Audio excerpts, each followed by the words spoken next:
Another big weekend of Wildcats hockey is in the books, and that means it's time for another big edition of Wildcats Weekly presented by Armored Roofing. Ben Horner with you here, Wildcats fans. This week, as always, we'll sit down with head coach John LaFontaine.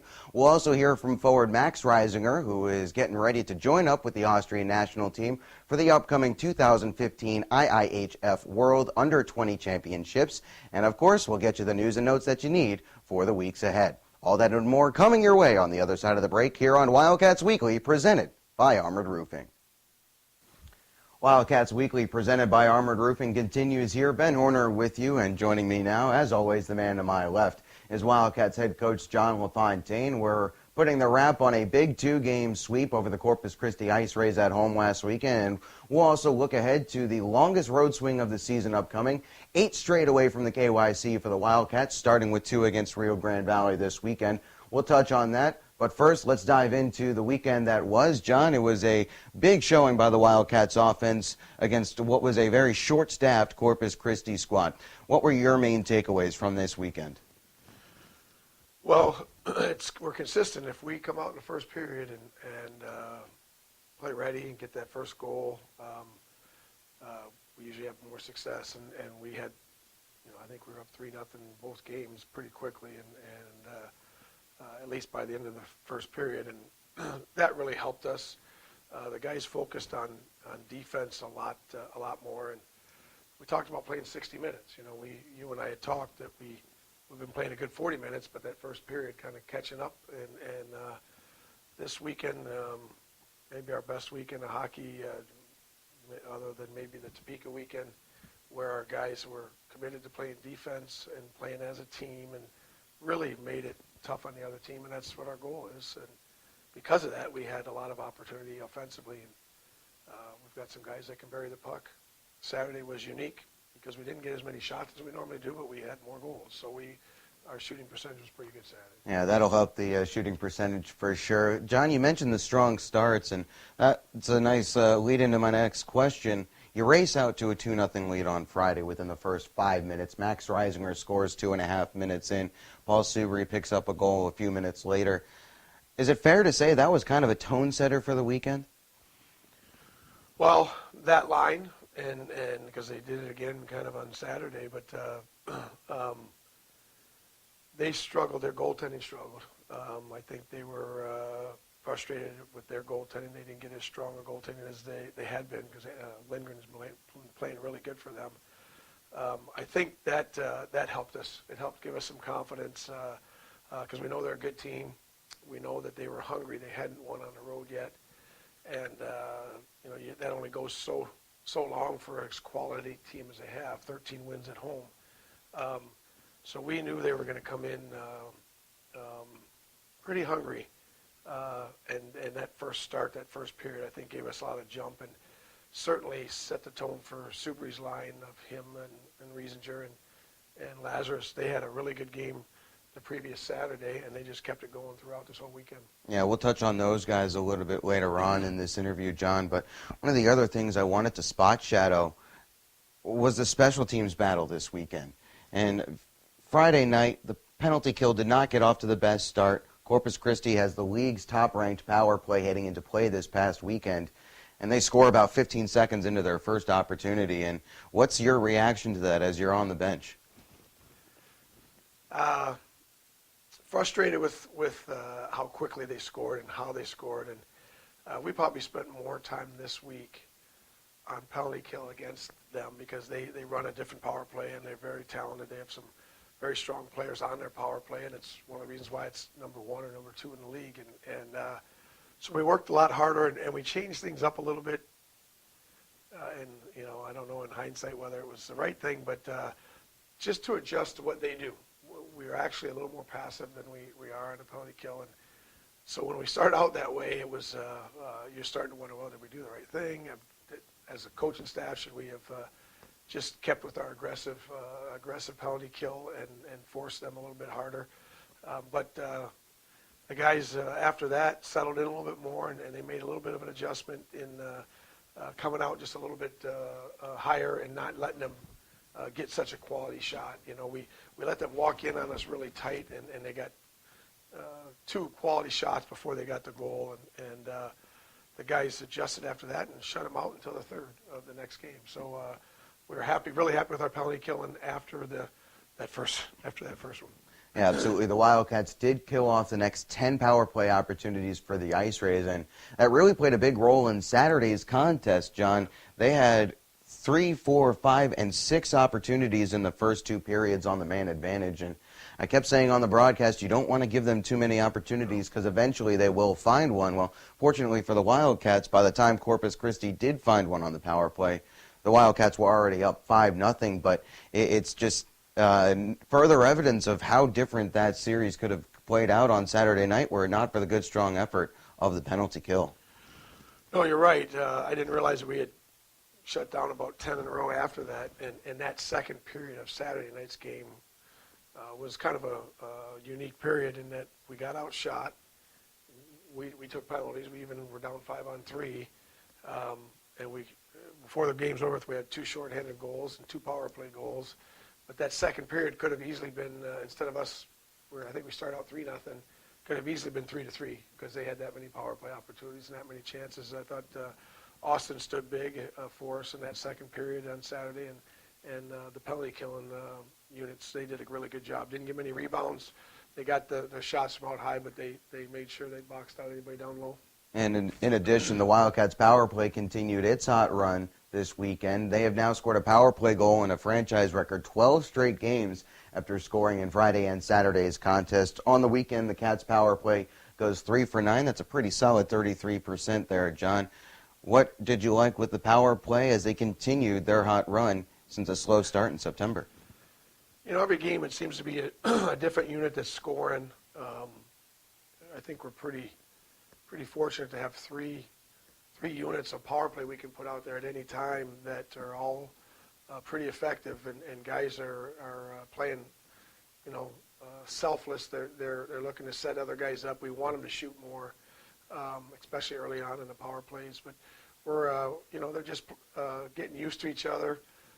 They know what we want to do on the power play now, and so it's just good to see guys working hard. Part of it is working hard. Sometimes you think you're on a power play, oh, that's great, we can kind of sit back, and when you do that, you don't usually have any success. So it was pretty nice to see us score quick on Saturday on a power play and then score again later, because we haven't had a two-goal game in a while on a power play. But it just seems like every weekend it's a different unit that is getting it done, and I don't know any specific magic about it. The guys enjoy working on it during the week, and they seem to buy into whoever's with them, all being on the same page, and most of it has to do with moving the puck and finding the 2-on-1 area and getting it to the net and getting rebounds. So. You mentioned that productivity coming from various units, and that speaks to the balance in the Wildcats attack. More on that in just 1 second. But, John, just to draw a line under our talk on special teams here, what was your overall takeaway from the special teams performance on both sides of the puck this weekend? Well, really happy this weekend. We used more guys than normal on the penalty kill. Sometimes as a coach, you get to trust guys on the penalty kill more than others, and a lot of it comes from practice. And do they have their head on a swivel? Are they seeing if there's anybody behind them? Do they read the ice really well? And this weekend, some guys really stepped up that haven't been doing much penalty killing. Paul Subri and Max Reisinger got more opportunities on the penalty kill and haven't been getting any opportunities, and they did a great job. They did a great job. It really helped. Subri was winning faceoffs, so a lot of times when we had a face-off in our own end on a penalty kill, I think he won probably 90% of those, got it back and iced it, and now we're getting a chance to at least try to stop him from setting up. So that was huge. That was big for us, and we're going to need all those guys being able to do that, because you never know when your top penalty killers are going to be able to do that. Everyone finding ways to chip in a variety of different ways and situations, John. It speaks to the overall balance of this squad. As it's Wildcats Weekly presented by Armored Roofing. He's Coach LaFontaine. I am Ben Horner with you here. And John, I want to point something out to you here. 15 goals scored by the Wildcats Friday and Saturday. 12 different scores down the back of the net. The only players who repeated was Max Reisinger, and Kevin Sherrison had a goal in both games as well. We've talked about it before, but it really does bear repeating. How valuable is it when you're getting offensive contributions from up and down the lineup in various situations? Well, it's huge. If you think about when we play other teams, most of them are really front-loaded with a top line that is, leading the team and scoring by a lot. and if you, most of the time, you can shut them down, then you got a good chance to win a hockey game. Where, when teams are trying to strategize against us or putting a game plan together against us, I think that's what makes it a little more difficult. It's hard to, they can stop one line, but the other three lines are probably gonna threaten to score if not get it done. So it's huge. It's huge. It makes it hard to defend against. It's hard to put a game plan together, and one line is going out. Even if they don't score, they're putting pressure on, and the next line coming out usually has to just keep the puck in the zone, which is huge. Yeah, you mentioned that, by the way. Think back to that Saturday or that Friday second period. Wildcats completely controlled the latter stages of that frame, spent the last 4.5 to 5 minutes in the offensive zone, went through 3 or 4 different line changes as they held the puck in the offensive zone. One more little kernel for you here. 16 of the Wildcats' 20 non-goaltender skaters are in double-digit points already, and they have not even hit the halfway mark in games played. Just speaks to, as I was mentioning, the overall balance top to bottom. And the other aspect here, John, is you're getting offensive contributions from the blue line as well. Defensemen really chipping in. Matt Cook had 4 points this weekend, was a +5. Kosmeski had 5 points this weekend. Cam Knight was all over the ice, and on Saturday picking up the Gordie Howe hat trick, so he was getting involved in every aspect of the game. I'll ask you the same question that I did. What value does it provide when instead of getting scoring from up and down the lineup, you're getting scoring from up and down the ice, stemming from the blue line as well? Yeah, the game has changed, Ben. If you're going to, if you plan on at least producing 3-4 goals a game and being a tough team to defend against, your D have to join the rush or have to pick their spots when to get up into play. And you didn't mention Townsend. He's producing and finding guys. Our D have some. They read the ice well. They get the shots through on the blue line. They've really worked hard at doing that because, blocking shots has become a bigger part of the game, and teams are working on that. And so it does get harder as teams defend against us because they know that we have the ability to score from all different areas. So a lot of them try to box in, have 4 or 5 guys at the net, and our guys are still finding ways to get shots through and get rebounds and pull them out. So we know we were very deep up front, and we're getting to be the same on defense as far as any of those guys have the ability to make a play to put the puck in the net. And I recall talking with you about this as we got into the meat of the season, end of September, beginning of October, wanting to see the defensemen get shots through traffic. And the goal that comes to mind is Eric Yeager's against Lone Star back at the beginning of October. So what we're seeing over the last couple of weeks with the defense getting more involved in the offensive side of things, is it a byproduct of them becoming more comfortable with what you've been preaching from the beginning of the season?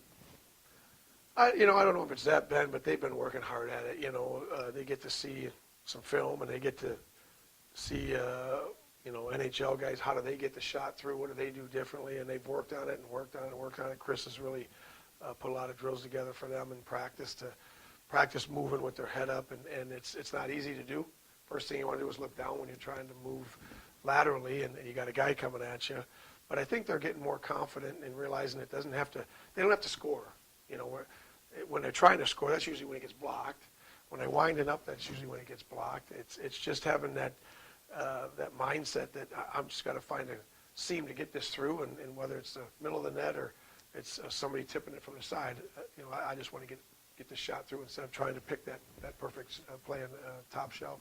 One final aspect from this weekend, I mentioned it earlier and said we'd come back to it, so we'll circle back to it now. The unit of Reisinger on the left, Subri in the middle, and Lazarus on the right had themselves one fine weekend this weekend, John. But you mentioned it briefly earlier in this interview. That was not a surprise to you. They'd been playing well together over the last couple of weeks. Yeah, they've been practicing hard, and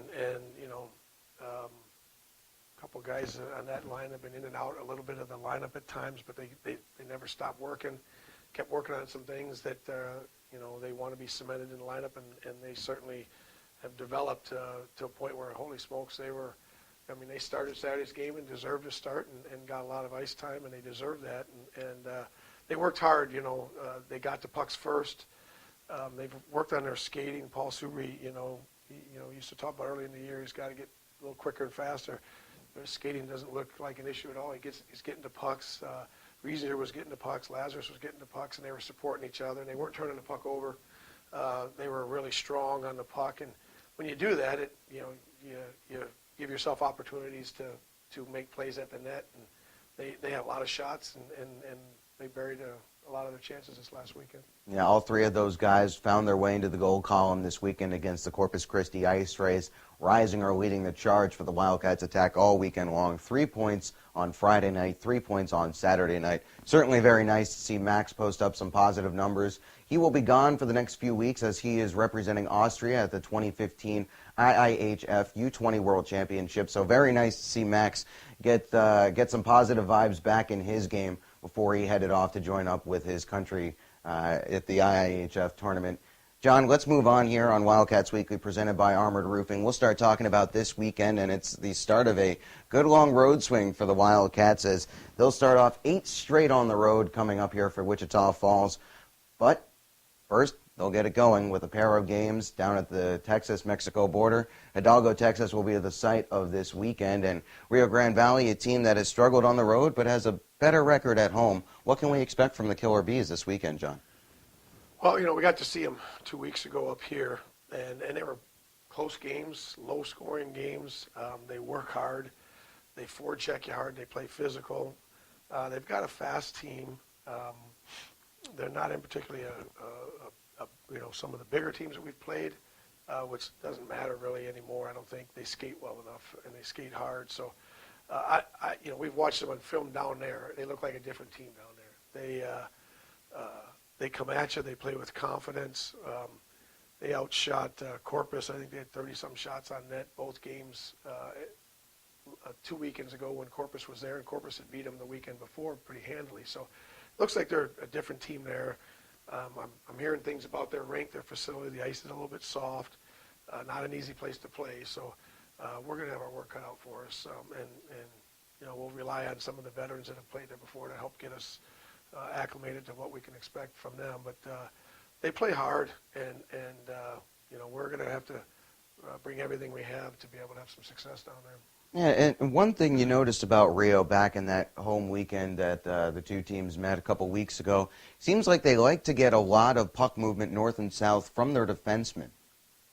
Yeah, they want to break out quick. They'll settle for wrapping or chipping it out if they don't have anything. But then they get it deep, and they come at you hard. They don't. You're right. There's not a lot of lateral puck movement. It's just get the puck going north, and let's try to win some of the races to the pucks, and let's forecheck and get their physical game going. And they caused us some problems in our own end. And actually, it was the weekend we came off of that said we got to work a lot harder on our own end. And Odessa kind of woke us up in that area too. But they're going to be challenged because I think they're just a lot more comfortable at home, like a lot of teams in our division. Almost all of them are above 500 at home and playing strong at home. So we're going to have to make sure we're playing 60 minutes. Yeah. First real test coming up for the Wildcats. I mentioned 8 straight on the road. They'll play 2 in Rio Grande Valley this weekend, 2 in Wenatchee, Washington before a quick little break for the Christmas holiday. Then it's right back to the grind, 2 in Topeka and 2 in Amarillo. John, as the Cats embark on this a little bit of a road-heavy stretch here, what as a coach do you reinforce on the road that maybe is not as much of a focus while you're at home? Well, we've been talking about this stretch for a while, and we knew we've had somewhat of an easier schedule. We've had a lot of home games, and after this stretch, we'll all of a sudden have more road games have been played. But what we haven't played a lot of is 2-game sets. We've been to Odessa one time for just 1 game. We went to Amarillo for 1 game. But our 2-game sets down in Corpus, recently in Odessa after the 1-game set. But it's tough. It's tough to go on the road. Their fans are into the game. They're jacked up a little higher than normal. They come at you a little more physical. And if you don't get out to the lead, it's even tougher on the road because they'll just clamp down and they'll just play tight defensively against us and basically pack it in and make it tough for us to do anything. So that lead is huge for us, for any team. And on the road, you got to play strong and you got to come out in those first 10 minutes and establish that you're going to forecheck and that hopefully you can get a lead and get them to maybe come out of their game a little bit. John, I'll put you on the spot just a little bit here. Realistically, what are your expectations for this upcoming stretch? Well, we kind of look at things in 5-game segments, Ben. So we just finished a 5-game segment up, and we decided we're going to look at this one as a 6-game segment. And so we've got 2 games done. We've got 4 to go. We're not going to look at all 8. We're just going to look at small portion at a time. And our goals, our number one goal right now is to reduce the other team's grade A's. And we probably had our best weekend of that this weekend. The guys really worked hard at coming back and staying with their man defensively, and it showed up. It showed up in obviously more shots and goals for us, but it also showed up in eliminating the time of possession in our own end. And that's going to be really important on the road because teams are going to be a little extra motivated, a little more physical. They're going to really want to try to hem us in our own zone, and our defensive zone has been something that each 5-game segment, the guys, they get to see, how do we average on shots that 5 games, how do we average on shots against, and a lot of it's translated into grade A's. We call that in the prime scoring area. Are you keeping them outside that area? And then we also look at our power play and our penalty kill, and everything has been going in the right direction. Our shots for have been going up. Our power play has steadily got a little better. Our penalty kill has steadily got a little better, dropped a little bit, but the last few games. But the shots against had been going the wrong direction. So that's been a focus. The guys are focused on it. It's kind of neat that you just look at 5 games at a time and say, gosh, I thought we were better than that. Our shots went up these 5 against versus the last 5. So if we can do that, eliminate the other team to under 25 shots when we're going on the road, we've got a good chance at success. So we're just going to take it one weekend at a time. Segment by segment, game by game, piece by piece, the Wildcats looking to challenge at the top of the South Division this year. John, thanks so much for joining me. We'll step aside. When we come back, we'll hear from Wildcats forward Max Reisinger. He had a big weekend last weekend. He's off to Europe to join up with the Austrian U20 national team. I had a chance to sit down with him last week. We'll hear from him, and of course, we'll get you all the news and notes you need for the weeks ahead. We'll be back in just a moment on Wildcats Weekly, presented by Armored Roofing.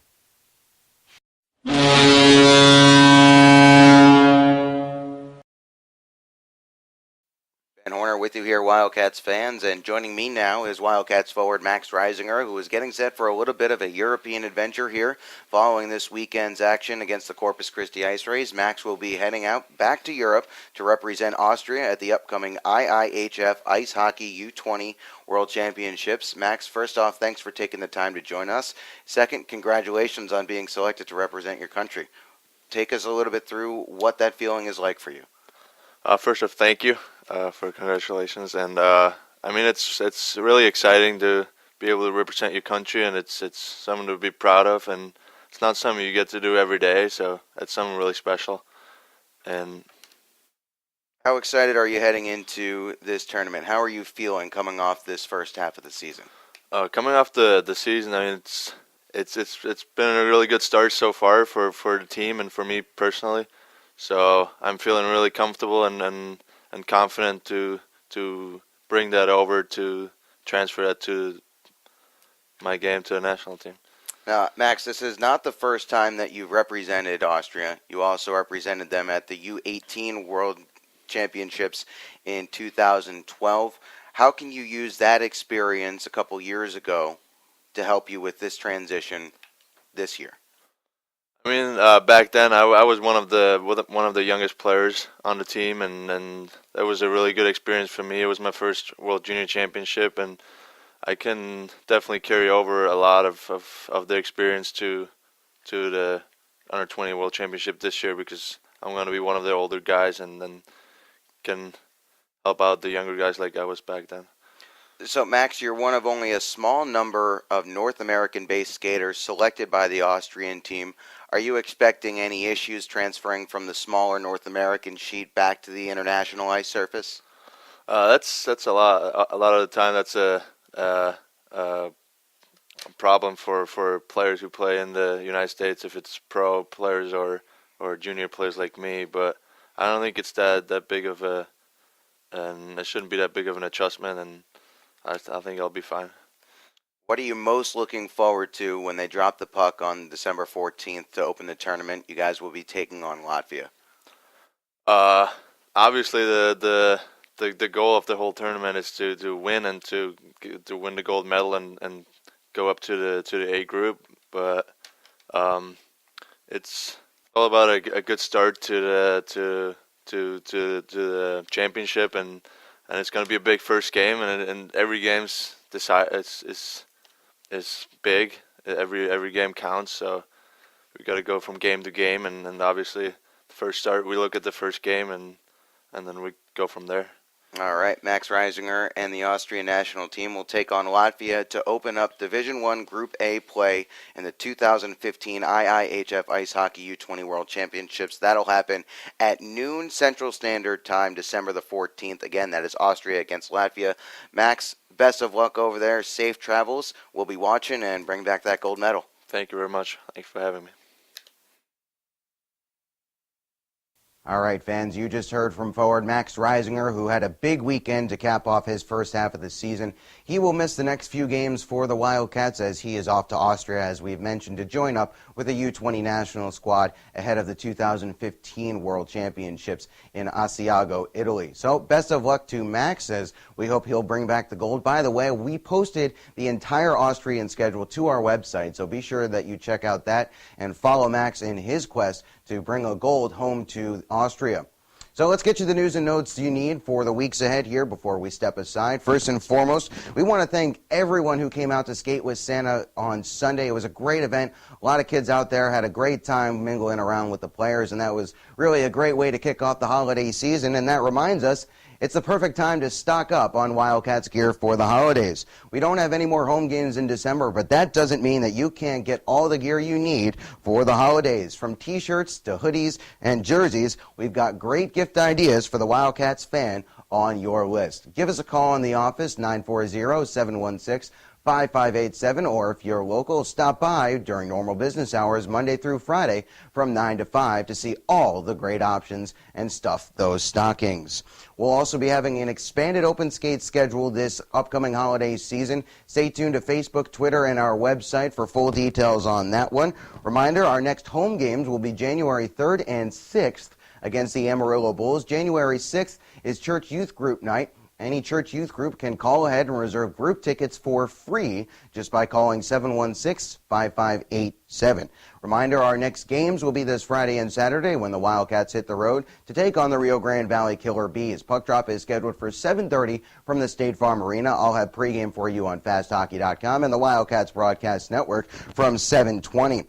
That wraps it up for us here. Until next time, I'm Ben Horner saying thanks so much for joining us here on Wildcats Weekly, presented by Armored Roofing. Have a good one, and we'll see you next time.